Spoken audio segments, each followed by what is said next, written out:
Hey, welcome to The Modern Musician. Today, we are completing our platinum journey with Spyro, the Reignited Trilogy. What an amazing journey it has proved to be. I will speak more about my feelings on the three games later, but I feel such a sense of relief and sadness upon their completion. If anyone is watching and considering looking into the platinums on these games, I cannot recommend it highly enough. My most challenging platinum run to date, funnily enough, Spyro 3 took me almost 11 hours to achieve the final trophy. Though PSN claims it only to be a 3 out of 10 and a 7-hour completion, clearly, I am not the target gamer for this metric. Now, with all that explanation out of the way, let's get into our final Spyro journey together. I am always so interested in what each Spyro game brings to the table. I love the originality and refreshing qualities of each new addition. While I was not the biggest fan of the new side characters in this game, mostly due to their controls and handling, I enjoyed how easily they fit into the game. Welcome to Sheila the Kangaroo. One of the few disappointments in the later few games, Spyro 2 and 3 are full of miscellaneous trophies that are often already necessary as part of the 100% for the level. The Villa Bully, for example, we need to defeat all of the coward Rhinox located in the level, which you would need to do to collect all the gems anyway. Again, just a little disappointment that I have with these later entries. In Sheila's homeworld, we must destroy all Headbash treasure chests found in the level. As previously mentioned, I am hardly a fan of the controls for these new characters. I think my biggest issue is their speed. They are all so freaking slow. Compared to Spyro's Dash, we may as well be playing in maple syrup. After hanging out with Sheila for a bit, we were able to 100% the Sunny Villa level. For the Head in the Clouds trophy, we must glide continuously for 5+ seconds. I must confess, I did not go guideless for this final Spyro game. My schedule has been crazy as of late, and I have been trying to complete this platinum as quickly as possible. Because of that, I knew exactly how to achieve this trophy before I ever entered the level. I apologize, and I hope I can do better in the future. And after popping that trophy, we were able to get the 100% in Cloud Spires as well. Our next trophy requires us to unlock the treasure chest located at the beginning of the level. As previously stated, this is a trophy you're going to unlock as a natural progression of finishing the game. Not too much difficulty unlocking this one. I found the mini-boss and hidden levels 1,000 times easier in Spyro 3, something I will comment on a few times in this run. For this trophy, we were required to defeat Bluto the Shark. I really enjoyed the little fights in this game, even if they are pretty easy. The little changes of pace are great at keeping the energy and focus up. After taking care of my bitey friend, Seashell Shores, we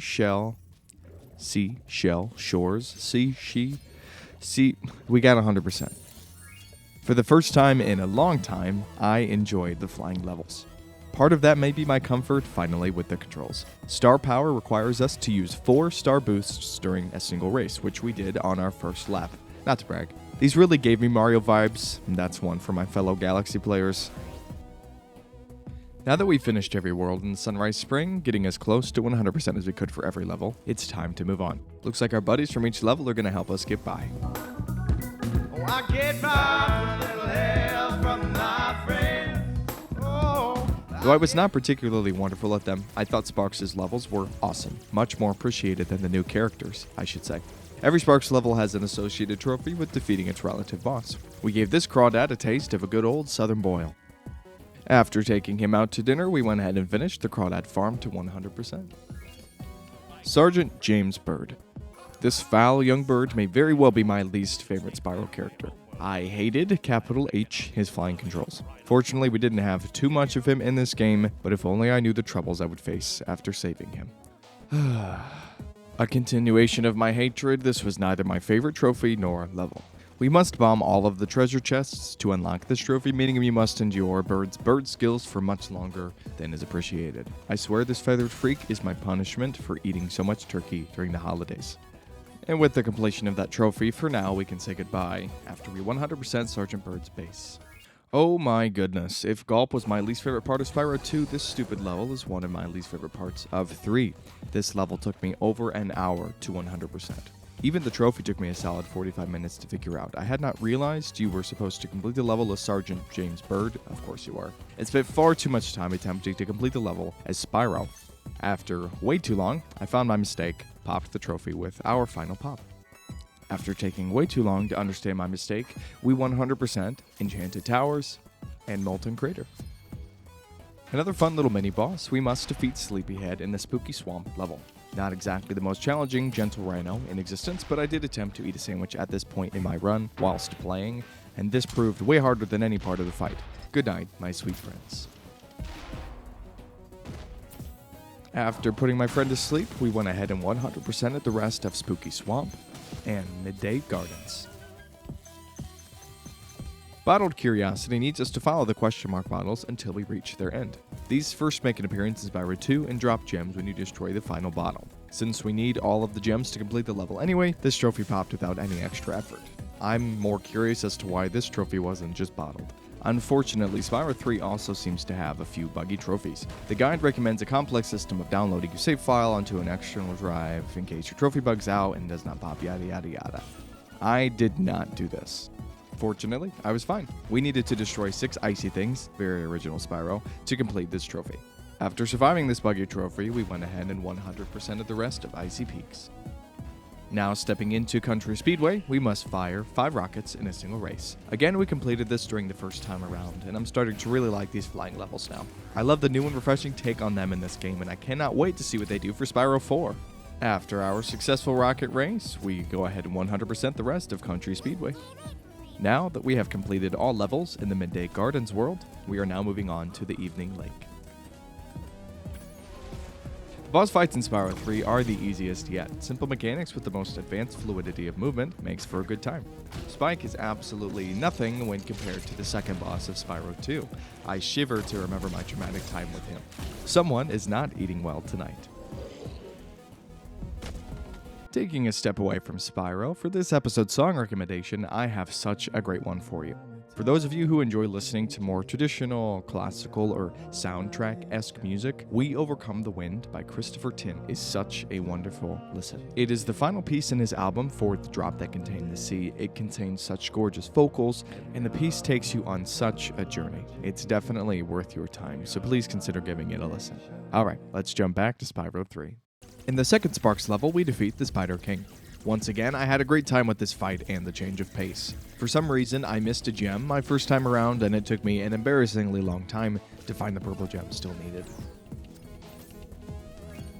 Our next friend on the list, we welcome Bentley the Yeti. Probably my favorite of the bunch to handle. He is a big guy who hits things with the big club. Can do. In Bentley's outpost, we must destroy every totem for our next trophy. Again, we have a trophy linked to what's already required to 100% the level, and I am totally devastated by this game's lack of creativity. We get the trophy and move forward nonetheless. After collecting that trophy, we go ahead and finish up in Bentley's outpost to reach that 100%. I disappointed myself just one more time, as I took a propaganda, at the trophy guide. I was able to very easily defeat one of the giant enemies with the knowledge provided. With great power, I guess. After defeating a giant or two, we went ahead and finished up the 100% on Charmed Ridge. A continuation of Star Power, we must complete the race in Honey Speedway using 12 of the Star Boosts. As I finally have the hang of these races, I both popped the trophy and finished first during my first attempt. That is exactly what I needed at this point in the run. I like Honey. After showing my racing prowess, we went ahead and finished up in 100% at Honey Speedway. I need little power-up. Spyro is now taking a page out of Superman's book. Using our Frost Breath, we must defeat 12 enemies. Very simple and very cold. After our Frozen escapades, we went ahead and finished up the 100% on Frozen Altars. The Twin Dragons are supposed to be one of the most annoying bosses in all of Skyrim. They regenerate health, fly faster than you can, and can do some decent damage with their attacks. I found these guys to be an absolute breeze. I found Alduin in particular to be especially easy once you took out the first dragon. I don't know if I'm now a Spyro god, but I appreciated the little confidence boost nonetheless. After taking out the dragon gods, we went ahead and finished up the 100% on Evening Lake. Another of the buggy trophies, I again took zero precaution. I went straight into the level without backing up my save. Once again, my lack of preparation served me just fine. We took down the vultures with no problem and bagged that trophy. Fly aye, Captain! After taking down our feathered friends, we went back and finished up the 100% for Bamboo Terrace.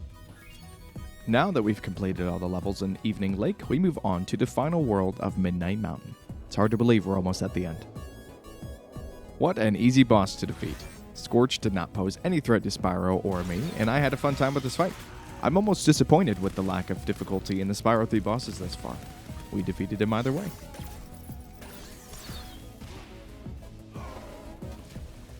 Spyro's final friend, Agent 9, is probably my most neutral of the friends to control. I found him clunky, but hardly as bad as Sergeant Byrd. Ugh, even saying that name. Anyway, the simian shooter is now free. For the penultimate Sparks level, we must defeat the Manta Ray located at the end of the Starfish Reef level. Refreshing, easy, and done. After taking out the aquatic enemy, we went ahead and 100%ed the rest of Starfish Reef. In Agent 9's lab, we must shoot down all the balloons located in the level. I really liked the shooting mechanics for Agent 9 when you could just stand still. It reminded me of the Toy Story ride at Disney where you get to shoot the blaster on the coaster. If anyone also loves that ride, let me know. Classic.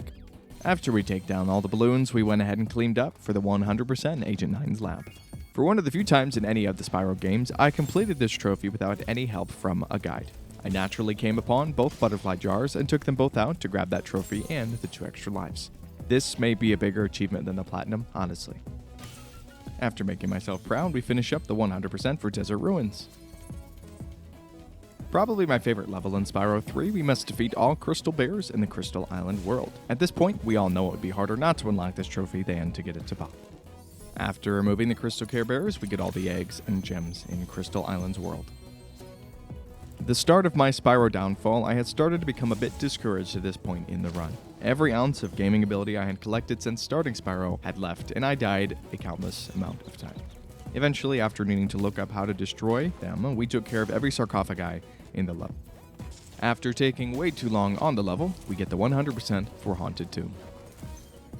According to the guide, this is supposed to be a fairly tricky trophy. Apparently, many players had difficulty lining up the necessary shot.